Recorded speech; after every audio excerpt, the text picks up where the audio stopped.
There's a new law in Minnesota that some people have been waiting for nearly their entire lives. The law gives anyone who is adopted and is 18 years or older unrestricted access to their birth certificate.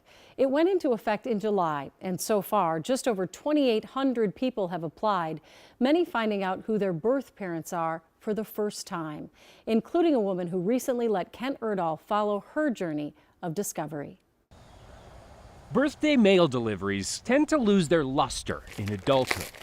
I'm shaking. But this is a birthday letter All right. Lisa Belknap has been waiting to open since childhood. Any information to connect me to my past is a gift. For decades, information about her closed adoption consisted of a handful of photos from the 6 weeks she spent in foster care. I don't think I knew how much I weighed when I was born. And little else. Or like what time I was born. So when a state law change finally granted adoptees access to their original birth records this summer, she knew this day would come. Obviously, I know my birthday, so that's there. Though she never dreamed it would come. I thought, like, on this day. Just how remarkable that is, like, to get your birth certificate on your birthday for the first time, like, the real one, you know? To be clear, Lisa's never wondered who her family is. Do they feel uncomfortable about the fact that I might find my birth family? Absolutely not, no. I think the main thing my parents have always been concerned about is what I might find. Speaking of that. Oh, her name is there. On a day so filled with promise. Her address is on here. She quickly finds her envelope. Okay. Also contains one more document. That's the birth parent contact preference form. Before Minnesota's Office of Vital Records opened the door to adoptee record requests this summer, birth parents were given a full year to fill out a contact preference form that is as simple as it sounds. There's a space where they can tell the adopted person, share anything they want. Maybe their address, how to get a hold of me if I want contact. She marked that she preferred not to be contacted at this time. And she wrote, just please respect my request of no contact.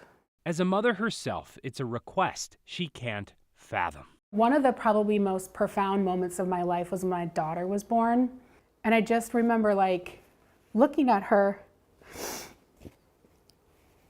and like that was the first person in my entire life that I had a biological connection with.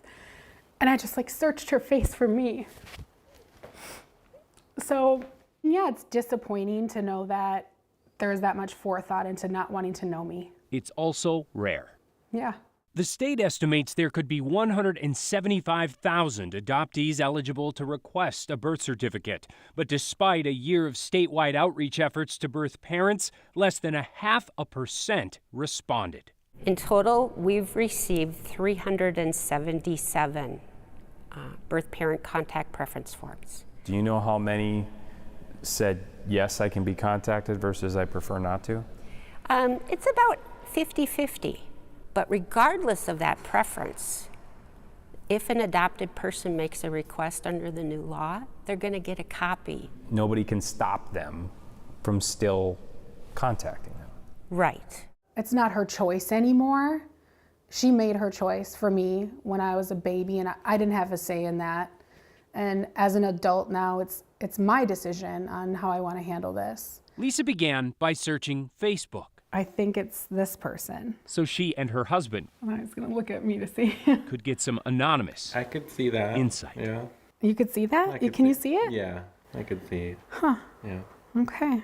She seems to be like a really proud grandma, which I can relate to because my mom is really proud of my kids too. And that is one big reason why her search stops there. I don't think I would be true to myself if I disrespected her wishes. So yeah, as much as I want to, my parents didn't raise me to be that way. Though just to be sure, Lisa did make one call. Hello? Hi. To the mom who has always answered. She checked the box that said she does not want contact. Well, So I think you just have to honor her request not to be contacted. yeah, we'll just be grateful for what we found out today. I'm very proud of you that you see that she has a life and maybe doesn't want it disrupted. Yeah, For the people it would hurt. yeah, for sure. Thanks for saying that. I love you, Mom. Love you too, Lisa. In Minnetonka, Happy birthday. Kent Erdahl, Thanks, Mom. KARE 11 News. Lisa says she remains grateful for this law change and encourages anyone to pursue their birth records because she learned from afar that her mother is alive and well. And she says she also learned a whole lot about herself. And you guys, Wow. I can tell you that she is not the only one who's learned a lot about themselves and their background. I also followed a gentleman in the metro area here who went on a whole different journey. And tomorrow I'm going to have that story on Breaking the News. Well, it's so interesting to hear her perspective too, because you know, you think you might know how adopted people feel, but just to hear her perspective, that wasn't my choice. I didn't have a say in it, and to go on that journey with her, I'm so appreciative she let us. Yeah, Really enlightening. And you ride that wave with them. Yeah, I mean, to absolutely. be there. Thank you, Lisa, for letting us be Yeah. there and experience that, because that's a whole journey in and of itself. Yeah. And man, she seems like an extraordinary woman, so I'm happy she's got a wonderful family of her Very own touching too. story, and Yeah. looking forward to the second part of it tomorrow. Thanks.